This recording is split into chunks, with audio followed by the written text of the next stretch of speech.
안녕하세요. 진행의 김지연입니다. 오늘은 건물에 직접 투자하지 않아도 임대 수익을 나눠 가질 수 있는 리츠 투자에 대해서 자세하게 짚어보도록 하겠습니다. 웰스에듀 조재영 부사장님과 함께합니다. 안녕하세요. 네, 안녕하세요. 오랜만입니다. 네, 잘 지내셨죠? 네.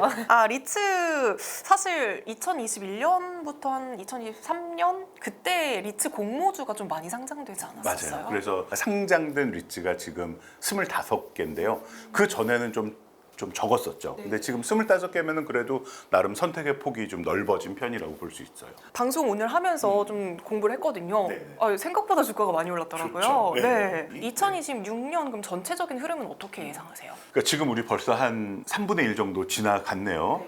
그러면 이제부터는 개별 리츠의 부동산이 어떤지를 봐야 되는 싸움이 되는 것 같아요. 제가 이제 추천을 드리는 것은 일반인들이 제일 쉽게 접할 수 있는 거는 역시 우리나라에서는 오피스 리츠예요. 그래서 오피스 리츠들이 어떤 빌딩을 갖고 있는지 보시면요. 누구나 알 수 있어요. 그래서 저 건물 나 알아. 출퇴근하면서 많이 봤어. 뭐 이런 빌딩들이고 뭐 거기 임대 상황 같은 것도 다 공시가 돼 있기 때문에 제일 베스트는 임대율 100%. 즉 공실 없는 리츠들은 뭐 향후에도 나쁘지 않게 상승할 것 같고요. 그럼에도 불구하고 공실률이 좀 유지가 된다거나 좀 커진다거나 하는 빌딩을 갖고 있는 리츠는 더 오르기는 좀 쉽지 않겠죠. 네. 이게 또 미국이랑 약간 다른 게 미국은 코로나 이후에 재택근무하는 그 비중이 굉장히 높아져서 맞아요. 오히려 오피스 건물의 공실이 되게 많다고 맞습니다. 하더라고요. 그래서 사실 코로나 이전까지만 해도 해외 리츠, 특히 미국 리츠를 굉장히 좋게 봤었는데 이제 글로벌하게 그 재택근무가 너무 늘어나면서 공실률이 엄청 높은 거예요, 해외는.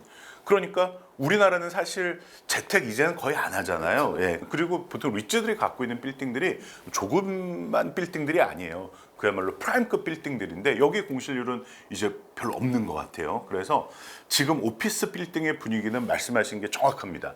해외보다는 한국이 훨씬 분위기가 좋고요. 뭐 공실률이 아예 없는 100% 임대 빌딩들이 대부분 리츠에 담겨져 있기 때문에 저는 한국 오피스를 좀 더 긍정적으로 보고 있습니다. 네. 리츠의 종류도 뭐 오피스, 뭐 리테일, 물류센터 굉장히 다양할 텐데 요즘에 또 AI가 핫한 이슈가 되면서 데이터 센터 이야기도 많이 나오고 있더라고요. 네, 그런데 데이터 센터 리츠는 이거는 조금 해외 쪽이 낫지 않을까 싶어요. 예. 지금 삼성전자, 하이닉스가 어마어마한 반도체를 팔고 있잖아요. 그게 사실은 이제 미국의 대규모의 데이터 센터 리츠를 짓기 위함이잖아요. 근데 우리나라는 이제 글로벌한 그 리츠 종류에서 뭐 예를 들면 헬스케어나 호텔이나 데이터 센터나 이런 게 사실 한국은 굉장히 좀 약해요. 아직은. 예. 그래서 그런 오피스, 물류센터, 상업용 요런 쪽은 그래도 우리나라도 조금 있는데 대부분 우리나라 리츠는 아직까지는 오피스가 메인이고요.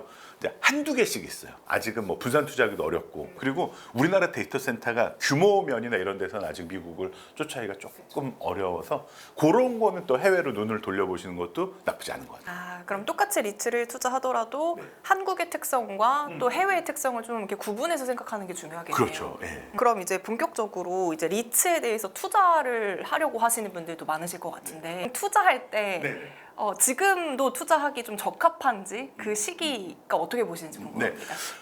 리츠는 전체 업황을 논하기는 상당히 좀 조심스러운 부분이 있어요. 왜냐하면 워낙 각각의 리츠마다 투자하고 있는 물건들이 다 다르기 때문에 예를 들면 나는 안정적인 게 좋고 수익률은 좀 양보할 수 있어. 이런 분들은 오피스 리츠 같은 거. 그런데 요새 왜 코로나 때라든가 러시아 우크라이나 전쟁 뭐 이런 때 이제 호텔 같은 게 안 됐었잖아요.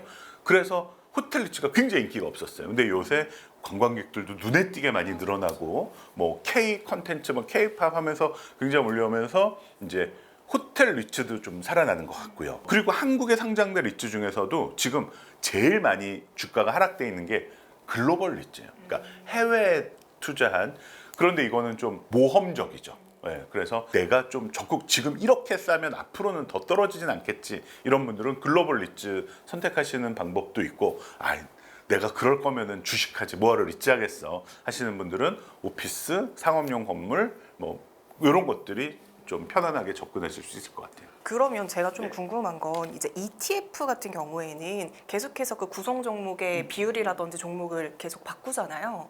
리츠 같은 경우에도 그 건물이 계속 똑같나요? 아니면 계속 바뀔 수가 있나요? ETF가 리츠를 가지고 있고 그 리츠가 건물을 갖고 있는데 보통 리츠들이 자주 건물을 바꾸진 않아요. 예. 그리고 그 ETF의 구성 종목이 자주 바뀌지 않아요. 왜냐하면 아까 말씀드린 것처럼 우리나라의 리츠가 25개밖에 없기 때문에 뭐 아마 그 뭐 코덱스나 타이거의 리츠 인프라 ETF가 있는데 대부분 이제 맥쿼리 인프라가 제일 크게 들어가 있고 그다음에 그 리츠 중에서 제일 시가총액이 큰 게 SK 리츠예요. 그래서 두 번째로 SK 리츠 들어가 있을 거고요. 그래서 그 비중들을 이렇게 보시면은 대동소이합니다. 예, 비슷하게 유지가 됩니다. 그리고 리츠 자체가 주가가 그렇게 막 움직이지 않고 움직여도 같이 어느 정도 움직이기 때문에 그 비중이 좀 다이나믹하게 움직이지는 않습니다. 예. 그게 뭐 장점일 수도 있고 단점일 수도 있겠죠. 그럼 임대 수익률의 경우에는요? 네, 임대 수익률은 그게 참 양면성이 있어요. 주가가 올라가면 와 갖고 있는 사람이 있으면 너무 좋은데 임대 수익률은 떨어지는 거고요.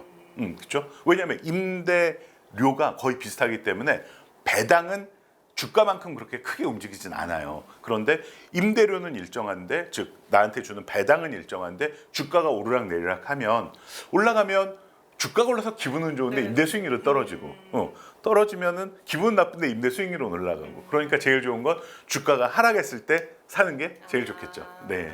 그럼 포트폴리오 관점에서는 네. 뭐 많은 분들이 뭐 삼성전자나 뭐 이런 것들 담으실 테고 여러 가지가 있을 텐데 이 리츠주는 몇 퍼센트의 비중을 담는 것이 좋을까요? 내 전체 포트폴리오에서 전체 포트폴리오. 저는 뭐 이렇게 생각해요. 내 포트폴리오에서 주식, 뭐 해외 주식, 국내 주식 포함해서 그다음에 국내 채권, 해외 채권 요거 두 개를 보통 전통적 투자라고 한다면 이제 부동산이나 원자재 같은 것은 이제 대체 투자, 얼터너티브 인베스트먼트라고 하는데 요거는 합해서 한 30% 정도를 넘진 않아도 될 것 같아요.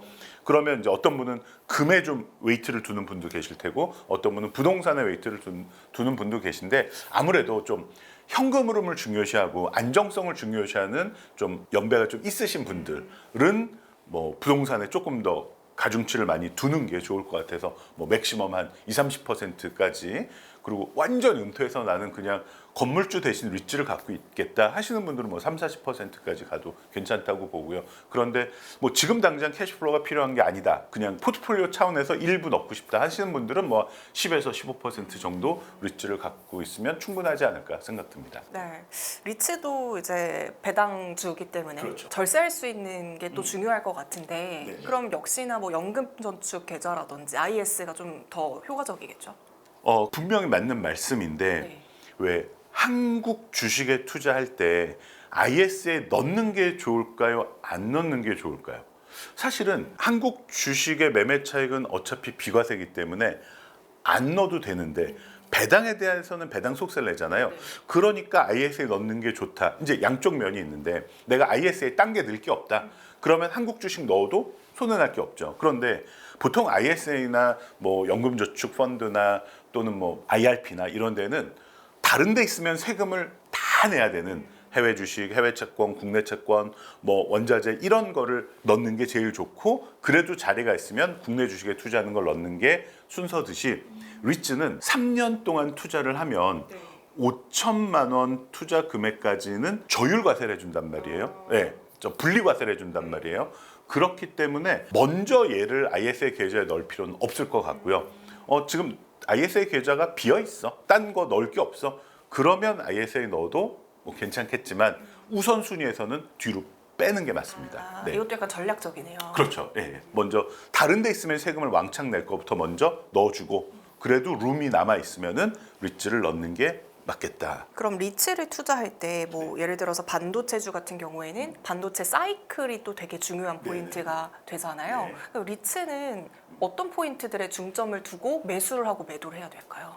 제일 큰 거는 역시 금리입니다. 과거 한 2-3년 동안 힘들었던 시절은 금리가 올라가는 시절이었기 때문에 왜냐하면 리츠가 고객들이 투자한 돈만 가지고 부동산을 사면은 금리랑 큰 영향을 안 받을 수 있는데 대부분 레버리지를 쓴단 말이에요. 대출을 받아서 빌딩을 사기 때문에 그 이자가 부담이 되는 거죠. 금리가 올라가면. 그리고 리츠 배당 수익률이 다른 금리들이 올라가 버리면 투자자 입장에서 리츠 하느니 예금하는 게 낫겠는데 이런 생각이 들 테니까 상대적으로 경쟁력을 가져야 되기 때문에 금리가 내려가는 동안이 더 해피하겠죠. 그러니까 아주 정확하게 말씀드리면 앞으로 금리가 내려갈 때 투자하시는 게 제일 좋겠죠. 금리 다음으로 신경 써야 될 거는 이제 역시 공실률, 임대율. 네. 근데 요거는 전체적인 건 사실 의미가 없고 그 투자하고 있는 부동산의 공실률이 얼마인지는 확인하는 게 어렵지 않으니까 아무리 오피스 시장이 어렵다고 해도 이 빌딩의 임대율이 100%면 아무 문제 없잖아요. 네, 그래서 그 임대율을 가끔씩 체크해 보시는 건 중요한 것 같아요. 네. 이런 공실률이라든지 뭐 임대 수익 이거를 한눈에 알 수 있는 방법 네. 궁금하시죠? 네. 네. 너무 좋은 사이트가 있어요. 한국 리츠 협회. 여기 들어가면 우리나라 25개 리츠에 지금 배당률, 주가, 그다음에 어떤 빌딩에 투자하고 있는지, 그동안 배당을 어떻게 받았는지, 그다음에 어떤 빌딩에 투자하고 있는지가 너무 잘 나와 있어요. 그리고 난 이거 가지고 더 궁금해. 그러면은 그 리츠마다 다 홈페이지가 있어요. 내가 관심 있는 리츠는 충분히 검토하고 투자할 수 있는 바탕이 마련되어 있습니다. 지금 말씀 듣다 보니까 사실 주식 시장에 여러 가지 섹터들이 있고 네. 밸류 체인도 되게 복잡하고 네. 어렵잖아요. 반도체만 2차전지 맞아요, 너무 맞아요. 막 공부해야 복잡하잖아요. 돼요, 너무. 네. 근데 어떻게 보면 리츠가 가장 공부하기 쉬운 것 맞습니다. 같기도 해요. 맞습니다. 네네. 그래서 저는 약간 나이 좀 있는데 지금까지 주식 안 해보신 분을 소위 말해 엔트리 상품이라고 하거든요. 이 시장에 처음 들어오는데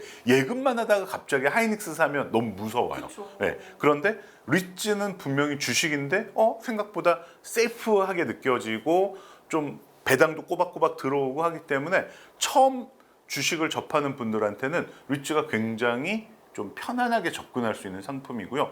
또 특징이긴 한데 많이 오르지도 않고 많이 떨어지지도 않아요. 오늘 사고 내일 사고가 그렇게 차이가 없어요. 그리고 내 눈에 보이잖아요. 솔직히 하이닉스 반도체 보신 적 있어요? 없잖아요. 우리는 못 봐요. 만들긴 하는데 볼 수가 없어요. LG 에너지솔루션 배터리 우린 본 적이 없어요. 하지만 내가 투자한 빌딩이 길을 가다 보면 너무 크게 있어요. 그래서 내가 이 빌딩의 300만 분의 1이 내 거라고 이렇게 눈으로 확인할 수 있기 때문에 아주 재밌어요. 그래서 저는 투자 초보자들 또는 뭐 은퇴하신 분들한테 너무너무 많이 추천을 드리고 있어요. 예.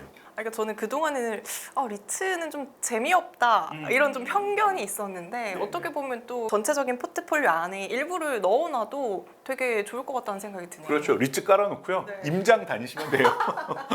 그럼 마지막으로 이제 네. 리츠 투자에 좀 궁금한 점이 있는 분들, 시청자분들을 위해서 한 말씀 해주세요.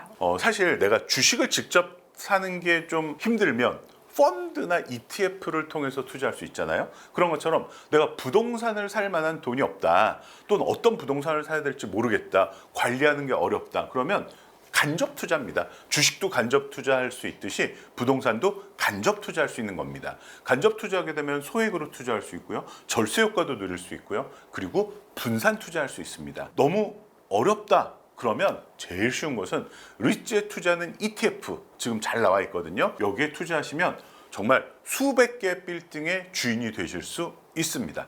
어렵지 않게 지금 당장 한번 시작해 보시기 바랍니다. 네, 지금까지 2026년의 리츠 시장 현황을 좀 살펴보고 어떻게 리츠 투자를 할 수 있는지도 짚어봤습니다. 조재영 부사장님과 함께했습니다. 감사합니다. 네, 감사합니다.